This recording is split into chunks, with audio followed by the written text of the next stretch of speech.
Prostate cancer ये एक common cancer है मेल्स में। पर इसके सिम्टम्स क्या होते हैं, हम कैसे पहचानें? क्या कोई स्क्रीनिंग अवेलेबल है? इसका ट्रीटमेंट, क्या ये क्योर पॉसिबल है?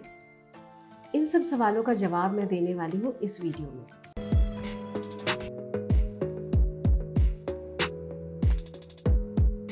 नमस्कार, मैं डॉक्टर सफलता हूँ और मैं कैंसर स्पेशलिस्ट हूँ दिल्ली में। जो प्रोस्टेट होता है वो मेल्स में एक ग्रंथि होती है जो पेशाब के थैली के पास होती है। इसमें से एक तरल पदार्थ निकलता है जो कि सीमन या वीर्य का पार्ट बनता है। जैसे जैसे उम्र बढ़ती जाती है तो ये जो प्रोस्टेट ग्लैंड है वो बढ़ता जाता है। इसीलिए सुना होगा आपने और आपके परिवार में भी देखा होगा कि जैसे जैसे उम्र बढ़ती है पेशाब करने में परेशानी होती है मर्दों को।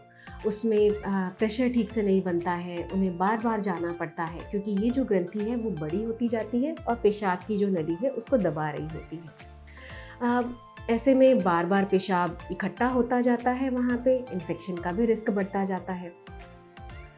पर क्या ये कैंसर भी हो सकता है इसमें? हाँ, इसमें कैंसर हो सकता है और कैंसर में भी ऐसे ही सिम्टम्स होते हैं क्योंकि वो कैंसर भी है, वहीं पे वो बढ़ा रहा है और इसी तरह के सिम्टम्स आते हैं। सो जब भी ऐसे सिम्टम्स हो तो आप डॉक्टरी सलाह ज़रूर लें क्योंकि उसके बाद वो इवैल्यूएट करेंगे कि क्या ये सिर्फ उम्र के साथ बढ़ती हुई ग्रंथि है कि साथ साथ में उसमें कैंसर भी डेवलप हो गया है। और उनके इवैल्यूएशन में अगर उनको लगता है कि नहीं ये सिर्फ ग्रंथि बढ़ रही है तो ऐसे में वो उसके लिए टैबलेट से इलाज करते हैं ताकि वहाँ का मसल्स रिलैक्स हो और जो पेशेंट है वो आसानी से पेशाब कर सके और ये इलाज फिर पूरी ज़िंदगी चलता है। पर अगर कैंसर होता है तो उसके लिए आगे कुछ और भी जांचें की जाती हैं। पहला कि हम MRI करके देखते हैं कि वो ट्यूमर कितना बड़ा है, क्या ऑपरेशन संभव है कि नहीं है। साथ में ये भी होता है कि जो ये ट्यूमर है वो सबसे ज़्यादा फैलता है हड्डियों में। तो कुछ पेशेंट कमर में दर्द या किसी हड्डी में दर्द के साथ भी प्रेजेंट करते हैं हमारे पास। तो पहले वो भी जांच होगी कि कहाँ कहाँ तक फैला हुआ है। उसके लिए हम बोलते हैं PSMA स्कैन जो प्रोस्टेट कैंसर पेशेंट के लिए स्पेसिफिक होता है। साथ में हम वहाँ पे अगर जैसे MRI हमने किया, वहाँ पे हमको कुछ ट्यूमर, कुछ एबनॉर्मल टिश्यू मिलता है या दिखता है तो ऐसे में हम उसकी बायोप्सी भी करते हैं जो कि जैसे पैखाने के रास्ते, लैट्रिन के रास्ते भी एक स्कोप डाला जाता है और उसके बाद वहाँ से बायोप्सी की जाती है। इसको बोलते हैं ट्रस गाइडेड बायोप्सी।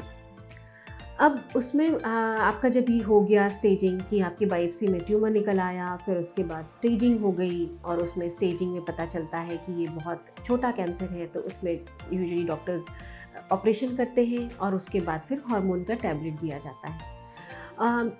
कुछ पेशेंट्स ऐसे होते हैं जिसमें कि ट्यूमर बड़ा हो गया है ज़्यादा और ऑपरेशन संभव नहीं है, ऐसे में रेडिएशन दिया जाता है और साथ में हार्मोन भी दिया जाता है। कई बार रेडिएशन से पहले भी हार्मोन दिया जाता है, फिर रेडिएशन के बाद 2 से 3 साल तक के लिए आपको हार्मोन की दवाइयाँ दी जाती हैं।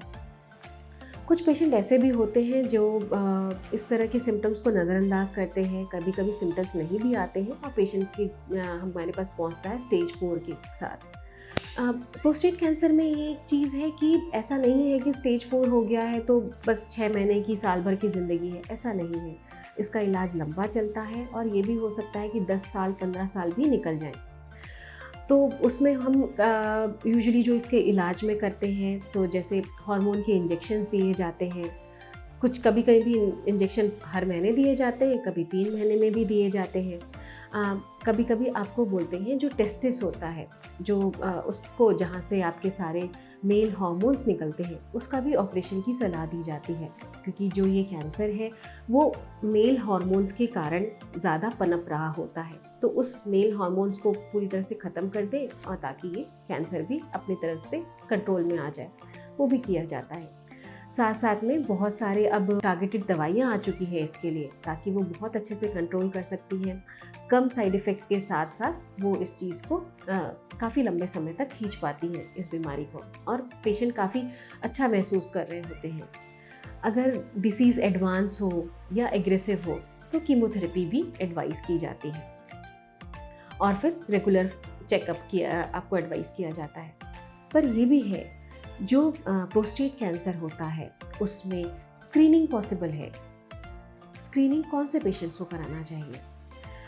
जो एवरेज रिस्क पेशेंट्स होते हैं, एवरेज रिस्क पेशेंट मतलब होता है कि जिनके फैमिली में कुछ परेशानी नहीं है, उनको कोई ऐसे जीन्स नहीं है जिसमें कैंसर के जीन्स हो।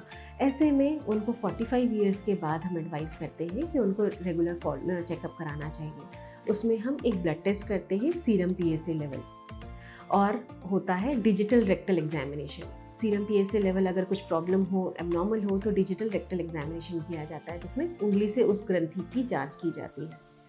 अगर PSA लेवल 1 से कम हो तो हम बोलते हैं कि आप 2-4 साल में फिर से PSA रिपीट कर सकते हैं। अगर 1 से 3 के बीच में हो तो ऐसे में हम बोलते हैं कि आप 1 से 2 साल के बीच में वापस हम रिपीट करेंगे। पर अगर 3 से ज़्यादा होता है तो हम उसका फर्दर इवैल्यूएशन करते हैं और स्ट्रिक्ट फॉलोअप रखते हैं।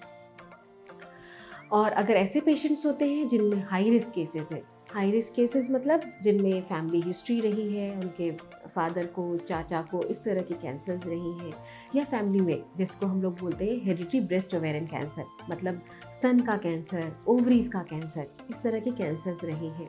सो ऐसे में भी हम वो हाई रिस्क आ जाते हैं। ऐसे पेशेंट्स में हम बोलते हैं कि हम अब 40 साल की उम्र से ही, या फिर जब भी कोई कैंसर हुआ है उसमें 10 साल पहले से ही ये जो रेगुलर चेकअप है वो स्टार्ट कर लेना चाहिए।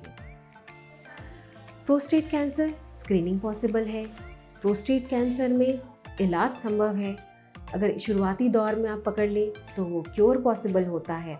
और अगर स्टेज 4 भी कैंसर होता है, ऐसे में भी लंबे समय तक इलाज संभव है और उसको हम कंट्रोल लंबे समय तक कर सकते हैं। डरे नहीं।